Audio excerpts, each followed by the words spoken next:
Morning everyone.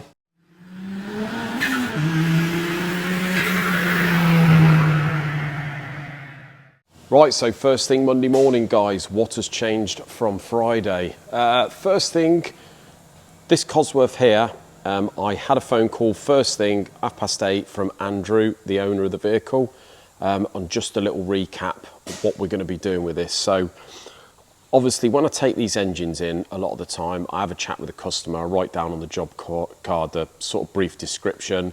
But what I normally say is, let me get it on a stand and get it stripped, inspect everything, measure it, and see what we got. And then I'll give them a ring, obviously with some prices and what have you of parts, and what else we've got to do. And then we get the go ahead and off we go. So I said to Andrew, yes, we have stripped it, but I haven't really gone through it thoroughly yet. So let me just measure everything up, see what we got, and I will get back to you. But so the only thing I can say at the moment is Andrew was watching our video on obviously Friday's video, and he said, I noticed you suggested there may be a liner in it. And I said, well, to be honest with you, I haven't really looked thoroughly, but I will do. Obviously, I'm going to chat to him later, but I've had a quick look this morning just after I spoke to him, and it has indeed got a liner. You can see there where the join is. Now, fortunately, where you can see the liner at the bottom, the outside diameter is considerably thinner than this. So I think I know what liner that is. It's a normal cast iron liner. Westwood don't actually do this anymore, but it is a top hat liner. Obviously, the car has been running thoroughly, although we've got these corrosion marks here. I don't think that they are sort of blow marks. I think they are literally just corrosion marks where water's been sitting. So that has not dropped, and being a top hat, you know, it's all I'm going to be doing is removing that, putting another top hat in. So what I will do is have a chat with Andrew, tell him obviously if this did drop, then we can't be held responsible if he decides to keep this one in there. But my feeling is if it hasn't dropped yet, I don't think it's going to.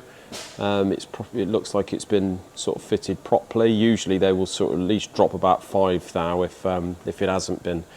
So yeah, that's all I've found so far, guys. We are at 0.5 mil here on the bores, and I don't think it's going to go again. So obviously, if we're building it, we're going to have to bore it. So we're going to have to go to 1 mil on this, which is not a disaster, unless we go for an aftermarket piston, where we can go to 91.5. So that's another option. We've got the 6 long studs to put in this, and we've also got the BMW oil jets. Now, you know that I get those from Julian Godfrey, so I've sent Scott a message from Julian Godfrey's today. I've ordered the 4 BMW oil jets and the 6 long studs. So that, as far as we are at the moment, that's all I can say. The only other thing is, Andrew did say he obviously seen that we stripped the head and cleaned it all up. Looks lovely, but he does want this ported. So we're going to do the usual 24.5 on all the ports. Isaac's removed the guides this morning. So next step is to port the head, guys, because I think eventually he wants to run over 500 horsepower. So over here we've got the Focus RS MK1 cylinder head. I've done the clearances this morning. They were, to be honest, although I'd faced the valves and seats, they were pretty close. So I suspect by how much I've took off, they were running pretty tight on the clearances, this thing. So done all that, guys. I've put all the valves in with all the springs. They all vacuum perfect. Obviously with this one, you can't put the cams in until the head's bolted on. So we're just going to leave it all loose, or probably just laid out there until we get to the bottom end. And we have just had a delivery. So last week I told you that we'd got the wrong bearings. They were a Duratec bearing, but Adrian has kindly sent me the correct bearings free of charge. So that means that we can get this thing put together. So this is today's job for me, getting the bottom end put together. So next step is to get the crank in. That's all balanced. We're going to put piston rod down the hole and see what the jut out is on the piston. Right, guys, as you can see, I'm just going to do a bit of a voiceover today, a little bit of a change, just so when I'm building it I can have the radio on rather than it be silent. So first of all, we give the mains a little bit of a wipe out. We've obviously blew the engine through thoroughly. Then we get the main shells with the holes in and the oil groove. As you can see there, not the plain half. Obviously we don't want to be blocking the oil ways.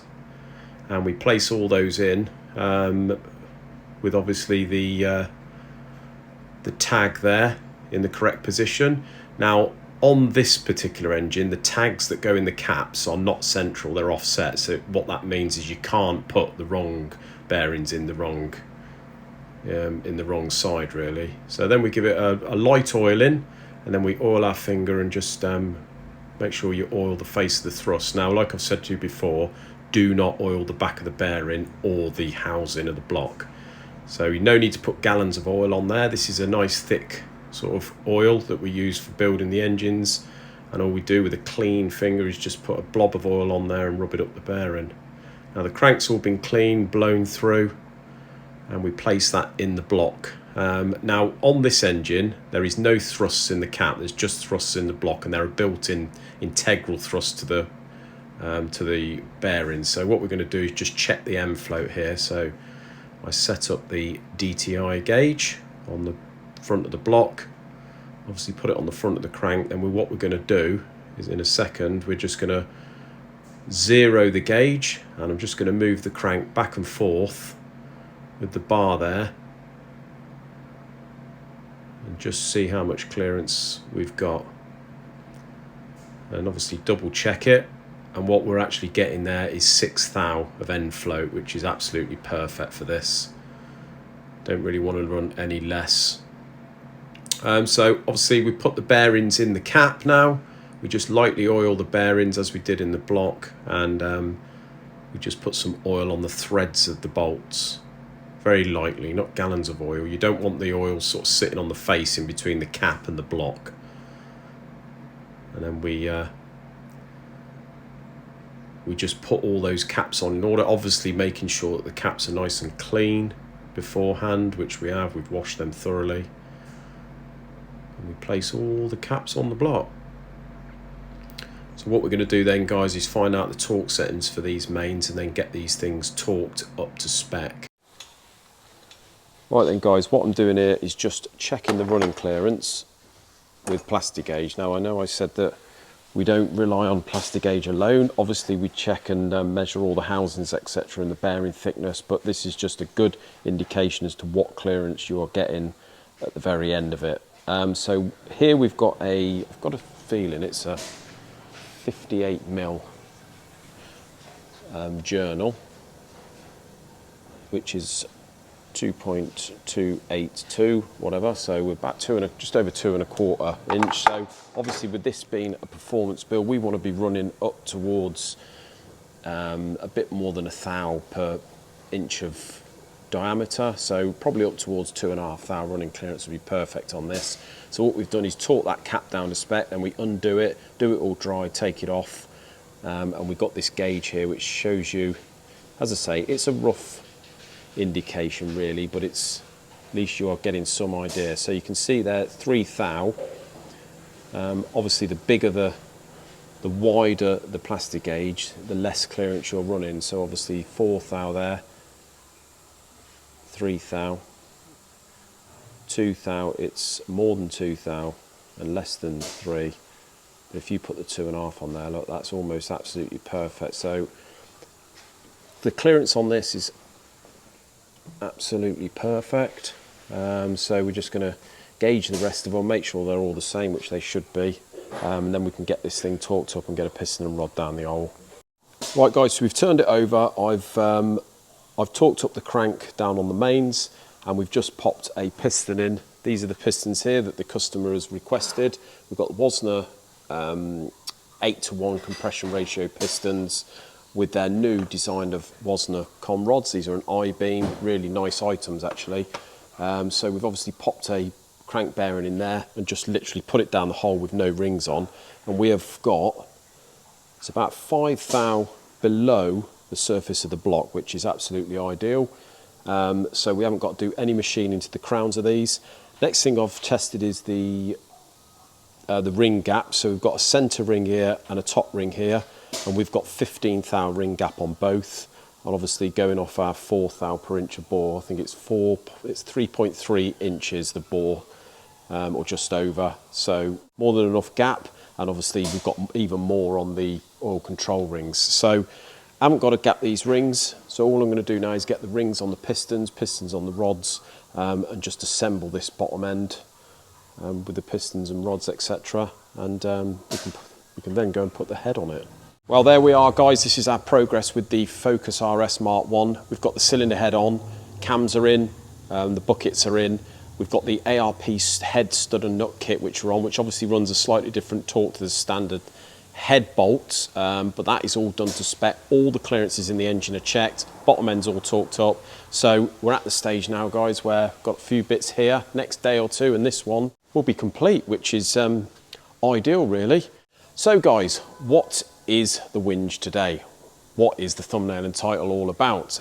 So I'm gonna the reason I'm putting this in today's video is because I've got 2 or 3 stories actually that are pretty similar to this. And I've had a couple of customers recently that run garages, etc., businesses, and they told me sort of horror stories, if you like, when they've done jobs for family and friends.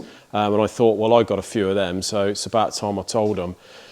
So why shouldn't you do work for family and friends, guys? Or if you do, don't do them any favours. And that isn't to sound harsh, but the reason is, and I'm going to use an example from an actual good friend of mine. In fact, he was my best friend on doing his motocross bike engine. Now, this was literally just after John and I bought the business, and we were just setting up. We had a big bench upstairs, which we've still got, and that had absolutely nothing on it. There was nothing in the mezzanine, so I had a load of space free.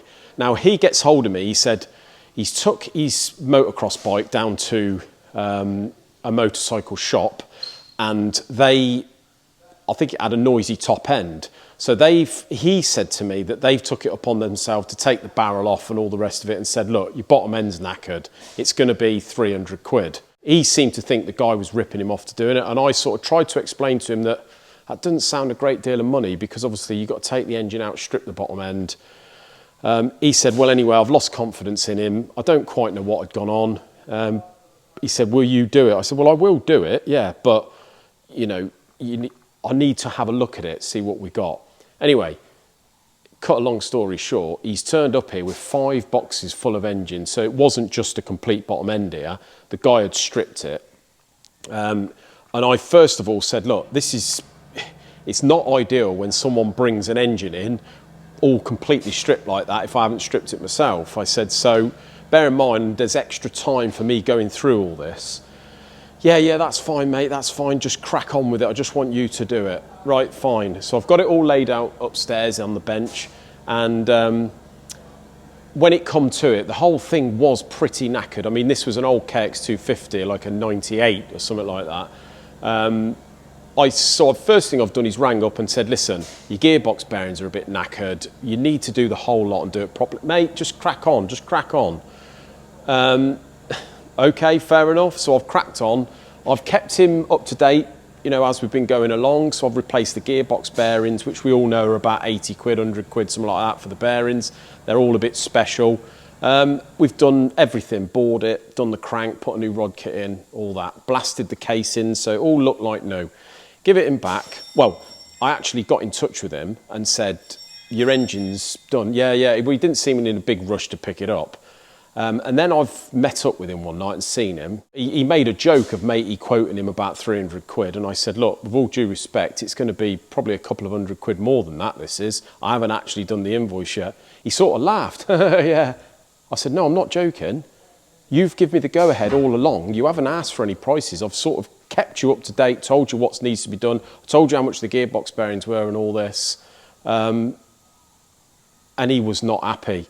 So I've gone back to work, messaged him the price, no reply. He's turned up here one day. He's literally chucked his card at me, didn't say 2 words, picked the thing up, disappeared.